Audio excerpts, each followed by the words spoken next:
உலகிலேயே பேசப்படும் இடமாக அமையவுள்ள பிரம்மாண்டமான அன்னதான கூடம் கட்டப்படும் என வெட்டவெளி குருநாதர் தகவல். திருவண்ணாமலை விசிறி சாமியார் ஆசிரமம் அருகில் வெட்டவெளியில் இலவச தியான மண்டபம் மற்றும் தினமும் 500 பேருக்கு உணவு வழங்கும் அன்னதான கூடம் ஆகியவற்றை நடத்தி வருபவர் வெட்டவெளி குரு. வெட்டவெளி இருப்பிடம் அறக்கட்டளை மூலம் இப்பணிகளை செய்து வரும் அவர் தனது மாணவர்கள் முதியவர்களுக்கு நலத்திட்ட உதவிகளை வழங்கினார். தியான மாணவர்கள் மத்தியில் வெட்டவெளி குருநாதர் உரையாற்றுகையில், திருவண்ணாமலையில் அன்னதானம் இன்னும் விரிவாக்கமாக பின்னாட்களில் அது தீவிரமாக மாறும். இன்னும் எல்லாருக்கும் இந்த எனி டைம் காலை இரவுகளில் உணவு கிடைக்கிறதுக்கான ஒரு சூழலும் இயற்கையாக தஞ்சாவூருக்கு இடையில் இதோட பிரம்மாண்டமான ஒரு இடம் அமையப்போகுது. அதுக்கான ஒரு சூழலில் அங்கே எப்பொழுதும் ஒரு அன்னதானம் ஆகும். உலகளவில் ஒரு பெரிய பேசப்படுற ஒரு இடமாகவும் அந்த இடமும் தமிழ்நாட்டில் நமக்கு ஒரு பெரிய நமக்குள்ள நம்மளை பின்பற்றவங்க அதிகமாக கோயம்புத்தூர் பகுதியை சார்ந்து இருப்பாங்க. அது இன்னையிலிருந்து அதுக்கான ஒரு பெரும் பணியாக அது தானாக அது நடக்கும். நான் அப்பயும் சொன்னதும் இப்பயும் சொன்னதான் கீதை, குரான், கர்த்தருக்கு சொல்லக்கூடிய பைபிள், இது எல்லாமே ஒருத்தர் போய் பரப்பலை. அது ஒரு அலைவரிசை. அந்த அலைவரிசை மக்களுக்குள்ள கிடைக்கும்போது அவங்க அதை நோக்கி வர்றாங்க. அதுபோல் நம்ம போய் யாரும் மதத்தையோ கட்டாயப்படுத்தி குருவையோ தியானத்தையோ திணிப்பதோ பரப்புவதோ அல்ல. அது இயல்பாக இயற்கையாக அதுவாக அதுக்குள்ளிருந்து ஒரு பரிணாமத்தில் அது வளரும், அது செயல்படும். அதுதான் ஆன்மா விழிப்பது, அந்த உயிர் விழிச்சிருக்கு அப்படின்னு சொல்கிறது தான். இப்போ நமக்குள்ள கடவுள் வழிபாடுகள் இறை வழிபாடெல்லாம் விழித்ததுனால தான் நடக்குது. யாரும் சொல்லி கொடுத்து நடக்கலை. சொல்லி கொடுத்து நடந்துச்சுன்னா அது வேற மாதிரி போயிடும். அது விழித்துச்சுன்னா தானாக அவங்க கோயிலுக்கு போகணுங்கிற அவங்களுக்குள்ளேயே அது ஒரு பரிணாமம் ஏற்படும். இப்போ தியானம் என்பது நம்ம யாருக்குமே கற்றுக் கொடுக்கல. தியானம் ஒரு உடல்ல இருக்கு. அது விழிக்கும் போது அதை முறைப்படுத்துகிறோம், அதை ஒழுங்குபடுத்துகிறோம், அவ்வளோதான். அதுக்குள்ள மாதிரி திருவண்ணாமலையிலேயோ இல்லை மற்ற இடங்கள்லையோ ஒரு குரு ஒரு ஆசிரமம் மாதிரி இல்லை.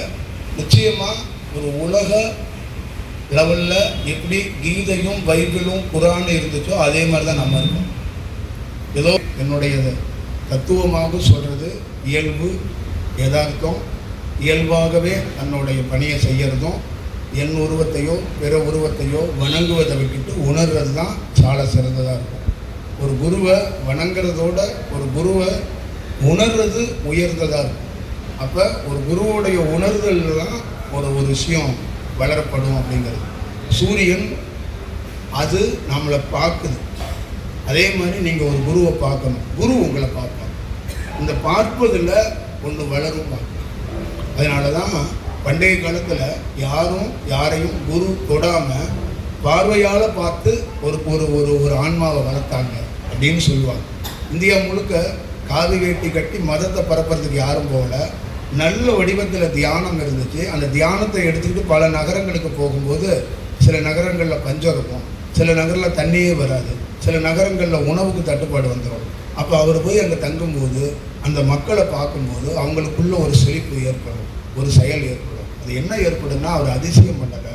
அந்த உயிர் சக்தியை மேல்நோங்கிறதுக்கான ஒரு வாய்ப்பை உருவாக்கும் போது அவருடைய உயிர் சக்திக்கும் ஆகாயத்துக்கும் ஒரு தொடர்பு கிடைக்கும் போது பஞ்சபூதங்கள்லேருந்து அந்த நீர்த்தன்மைகள் அதிகமாக அந்த பகுதிக்குள்ளே வர்றதுக்கான ஒரு வாய்ப்பு கிடைக்கும் போதும் ஒரு மனிதனுக்குள்ளே இருக்கின்ற அந்த வறட்சிங்கிறது, ஒரு மனிதன் என்னன்னா வறட்சியாக இருப்பான் அப்படிங்கிறாங்க.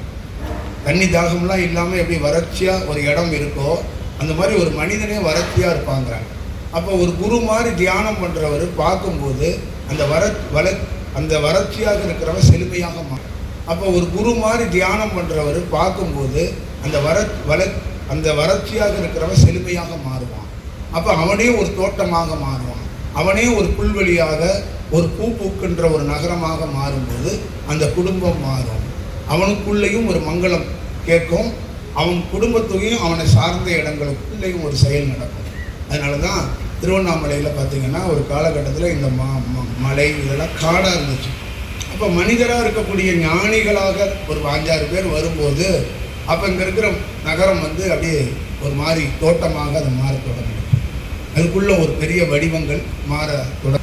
ஆனால் ரமணர் வந்து தமிழ்நாட்டிலேயோ இந்தியாவிலேயோ பிற மாவட்டத்தில் பிரபலமாகலை. அமெரிக்கா மாதிரி, ஆஸ்திரேலியா மாதிரி, பிரான்ஸ் மாதிரி, ஜப்பான் மாதிரி, இந்த மாதிரி யூரோப் கண்ட்ரி மாதிரி இடங்களில் அவர் பேசப்பட்டார். அப்போ ஒரு எந்த மீடியாவும் இல்லாத காலகட்டத்தில் வெளிநாடுகளில் ஒரு ஞானி பேசப்படுறாரு. ஒரு ஞானியோட சிந்தனை போகுது. அவர் ஆங்கிலத்தில் உரையாடலை. அவர் வந்து பெரிய உட்கார்ந்து எல்லா அறிஞர்களோடையும் உட்கார்ந்து கேள்விகள் கேட்கறதுக்கு பதில் சொல்லலை. மௌனமாக ஒரு கோமணத்தை கட்டி கொண்டு கீழே அமர்வது, மேலே திருப்பி மலைக்கு போவது, திருப்பி கீழே வருவது. அதே மாதிரி மக்களை பார்வைக்கு இருக்கிறதுக்கு நேரம் ஒதுக்கும் போது கூட மக்களை நேரடியாக பார்க்காம கூட ஏதோ ஒரு திசையில் திரும்பி உட்கார்ந்துருப்பார். ஆனால் அவருடைய உயிர் சக்தியுடைய வளர்ச்சி பிற உயிர் சக்திகளை வளர்த்தது. அந்த மனதை அமைதிப்படுத்துறதுக்கான வாய்ப்பை கற்றுக் கொடுத்தது. அப்போ நான் யாரு என்ற அந்த உன்னதமான தத்துவத்தை, உன்னதமான செயல் வடிவத்தை அவர் உருவாக்கி கொடுத்துட்டு போனார். அப்போ எத்தனையோ ஜீவன்களுக்கு அது ஒரு வழிகாட்டியாகவும் அது ஒரு சூழல்களாகவும் இருந்துச்சு. இப்போ நம்மளுடைய வழி ஒரு சூழல்லையும் மனம் ஒரு மனிதனை பிரதானமாக ஆசைப்பட வைக்குது. அப்போ மனம் ஆசைப்படுறது குறைஞ்சாதான். இந்த திருவண்ணாமலையில் தினந்தோறும் அன்னதானத்துக்கு அடிப்படை பணம் கிடையாது. அடிப்படை நான் ஏழையாக இருந்தேன், அதனால எல்லா பணக்காரரும் பார்த்தீங்கன்னா சாப்பாட்டுக்கே கஷ்டப்பட்டுருக்கோம். நம்ம ஏழையாக இருந்திருக்கோம், நம்ம வீடு கார் இல்லாமல் இருந்தோம், நீங்கள் நல்லா இருக்கிறோம், அதில் 10% உதவி செய்வாங்க. ஆனால் அடிப்படையாக எந்த சூழல்லையும் எனக்கு அந்த மாதிரி ஒரு எண்ணமே கிடையாது. இடத்துல எல்லை இல்லாத நட்சத்திர கூட்டங்கள் எப்படி இருக்கிறதோ அந்த மாதிரி நட்சத்திர கூட்டங்களாக தான் நான் என்னை வர்றவங்களை நான் பார்க்குறேன். அந்த நட்சத்திர கூட்டங்கள் போல தான் நான் அவங்களோட பிரயாணிக்கிறதுக்கான ஒரு வாய்ப்பை உருவாக்கிக்கிறேன். அவங்க பேர் என்ன, அவங்க எந்த ஊர், அவங்களோட என்ன விஷயம், இதெல்லாம் எதுவுமே நான் கேட்கறது கிடையாது. அப்போ அந்த ஜீவன்களுக்கு நம்மளால் முடிந்த செயல்பாடுகளை செய்வதற்கு வாய்ப்பை உருவாக்குறோம். அப்போ தினந்தோறும் அன்னதானப்போ ஒரு ஏழை வீட்டில் கல்யாணம் பண்ணால் அவனுக்கு சாப்பிட்றதுக்கே கஷ்டமாக இருந்தாலும் அந்த கல்யாணத்துக்கு வடை பாயாசம் கொடுக்கும். ஒரு பணக்கார வீட்டில் கல்யாணம் பண்ணால் அவன் வசதிக்கு மாறி பண்ணுவான். அதே மாதிரி இந்த அன்னதான கூடத்தில் எப்பொழுதும் கல்யாண வீட்டில் விருந்தளிப்பது போல் இங்கு வடை பாயாசத்தோடு சோறு பண்ணுவோம். நம்மளே அரைத்து கடல் எண்ணெய் யூஸ் பண்ணுறோம். எள்ளை பர்ச்சேஸ் பண்ணி நாமளே நல்லெண்ணெய் யூஸ் பண்ணுறோம். தேங்காவை பர்ச்சேஸ் பண்ணி நாமளே தேங்காய் எண்ணெய் யூஸ் பண்ணுறோம். அதே மாதிரி ஊத்துக்குழியில் நம்மக்கிட்ட தியானம் கற்றுக்கிற ஒரு மாணவர்கிட்டேருந்து கலப்படம் இல்லாத செய்து விருந்தில் கூட தவறு நடக்கலாம், அன்னதானத்தில் தவறு நடக்கக்கூடாதுன்னு ஊத்துக்குழியிலேருந்து அந்த வெண்ணெயை அந்த நெய் வந்து வர வைக்கப்படுது. அப்போ நம்மக்கிட்ட இருக்கிற எதுவுமே வெளியிலிருந்து வாங்கிறது கிடையாது. அதுக்குள்ளே எந்த ஒரு ஒரு ஒரு ஒரு விஷயமே இருக்காது. இது எப்படி நடக்குது? என்னுடைய மாணவர்களுக்கு நிறைய பேரும் தினந்தோறும் மாதம் பெரிய தொகை தேவை, இது எப்படி ரன் ஆகுது, இது எப்படி சாத்தியப்படுத்துகிறாங்க அப்படிங்கிறதுல அவங்களுக்குள்ளே ஆச்சரியம் இருந்திருக்கும். அதே ஆச்சரியம் எனக்கும் இருக்குது. நானும் வந்து இதற்காக பெரிய பெரிய தொகையை தேடுவதோ பெரிய தொகையை கொண்டாந்து வைப்பது என்பதற்காக எந்த திட்டமும் கிடையாது. அப்போ இதோடைய செயல்பாடுகள் அது இயல்பாக இயற்கையாக நடக்குது. புரியாத புதிர் என்னன்னா தொடங்கி வைத்ததான் நாம. இது எப்படி நடக்குது என்பது எனக்கும் வியப்பு தான். உங்களை மாதிரி நானும் உயர்ந்து ஒரு பார்வையாளனாக தான் பார்த்துட்டு இருக்கிறேன். ஏன்னா இங்கே இருக்கிறதுல முக்கியமானது என்னன்னா நாம் ஏதோ ஒரு பொருளை பயன்படுத்தவே மாட்டோம். அன்னதானத்துக்கு யாராவது ஃப்ரீயாக கொடுத்தா அந்த பொருளை சோதிச்சுட்டு சரியாக இல்லைன்னா அதை யூஸ் பண்ணக்கூடாது அப்படிங்கிறது இங்கே ரூல்ஸே இருக்கும். அதே மாதிரி ஒரு ஒரு ஐட்டம் ஒரு சாப்பாடு ரெடியாக இருந்தோடனே டேஸ்ட்டு பார்ப்பாங்க. சுமாராக இருந்துச்சுன்னா அதை மக்கள் கொடுக்க மாட்டாங்க, அதை அங்கேயே வச்சுருவாங்க. அப்போ ஒருத்தர் அந்த சுவை பார்க்கறதுக்காகவே ஒருத்தர் நாங்கள் வச்சுருக்கிறோம். அப்போ இதெல்லாம் வந்து எதற்காக பண்ணுறோம் அப்படின்னா நம்ம உயர்ந்த செயல் எது அப்படின்னா இந்த தியானம் இந்த மாதிரி கலைகள்லாம் உயர்ந்த செயல். இதுக்கெல்லாம் எப்போ கலப்படமாகவோ காசு வாங்க ஆரம்பித்தோமோ இதுக்குள்ளே நம்பகத்தன்மை போயிடுச்சு. அப்போ இதெல்லாம் அப்படி ஆகக்கூடாதுங்கிறதுக்காக தான் ரொம்ப கவனமாக நம்ம இந்த வேலைகளை பார்க்க சொல்லுவோம். இலவசத்தில் எப்பயுமே குறைபாடு இருக்கும்னு மக்கள்கிட்ட ஒன்று இருக்குது. ஆனால் அந்த உலகத்திலே இலவசம்தான் தலை சிறந்தது. பஞ்சபூதங்கள் இலவசம்தான், சந்திரன் சூரியன் இலவசம்தான், 27 நட்சத்திரங்கள் இலவசம்தான், 9 நவகிரகங்கள் இலவசம்தான், இந்த பூமியோட சுழற்சி இலவசம்தான், இந்த விரிந்து கிடக்கின்ற அந்த அந்த நீல நிறத்தில் இருக்கிற வானம் இலவசம்தான், காவேரி கரையோ இங்கே இருக்கிற பிற நதிகளோ இலவசம்தான், இங்கே விரிந்து கிடக்கிற கடவுள் இந்த கடல் இலவசம்தான். ஆனால் இதெல்லாம் எவ்வளோ தரமாக இருக்குது. ஆனால் மக்களால் மக்களுக்கு கொடுக்கும்போது அது ஏன் தரமாக இருக்க முடியும்? அப்போ நாம் அதை இயற்கையிலே தரமாக கொடுக்கறதுக்கான ஒரு முன்னுதாரணமாக பண்ணணும். நீங்கள் எந்த இந்தியா உள்ளவங்களான்னு தெரியாது, அந்த ஃபுட்டு டிபார்ட்மெண்ட்டில் இருக்கிறவங்க அவங்களையும் கூட ஆய்வு பண்ணிக்க சொல்லுங்கள். தரம், அதே நேரத்தில் சுத்தமாக குவாலிட்டியாக அந்த உணவை கொடுக்கணும். அந்த உணவை நம்மக்கிட்ட சாப்பிட்றவங்க 15 நாளுக்கு அப்புறம் கூட அவங்க வயிறையோ அவங்க உடலுக்கோ ஏதாவது ஒரு விஷயம் ஆகுதா அப்படிங்கிறதை கூட நம்ம அதை பார்க்க சொல்லணும். அப்போ எந்த அளவுக்கு இது மேலே ஒரு சூழல் இருக்குங்கிறத பார்த்துக்கணும். நம்ம ஏதோ ஒரு அன்னதானங்கிறது ஒரு குருவுக்காக சாமிக்காக பண்ணுறதில்லை. ஒவ்வொரு தனி மனிதனுடைய ஜீவனை மதித்து நம்ம செய்ய வேண்டிய வேலை. ஒருத்தர் ஒரு ஜீவனை, ஒரு உயிரை நம்ம மதிக்க கற்றுக்கணும். அது ரொம்ப முக்கியம். அப்போ அந்த ரெஸ்பான்ஸ் இருந்தால் ஒரு வேலை செய்யணும். அதை நம்ம செய்ய முடியலையா, அந்த வேலையை செய்ய வேண்டும். அவ்வளோதான். நீங்கள் எப்பயுமே பாருங்கள், இந்த அன்னதான கூடத்துக்கு யார்கிட்ட வேணாலும் தனிப்பட்ட முறையில் விசாரித்து பாருங்கள். மத்தியானத்தில் நீங்கள் எப்போ வேணாலும் வாங்க, எங்கேயுமே ஒரு தயிர் சாதத்தை லெமன் சாதத்தை உங்களால் சாப்பிட முடியாது. அப்படியாப்பட்ட ஒரு சூழலை நாங்கள் உருவாக்கியிருக்கோம். வருஷத்தில் ஒரு நம்பகத்தன்மையான விஷயம் இருக்குது.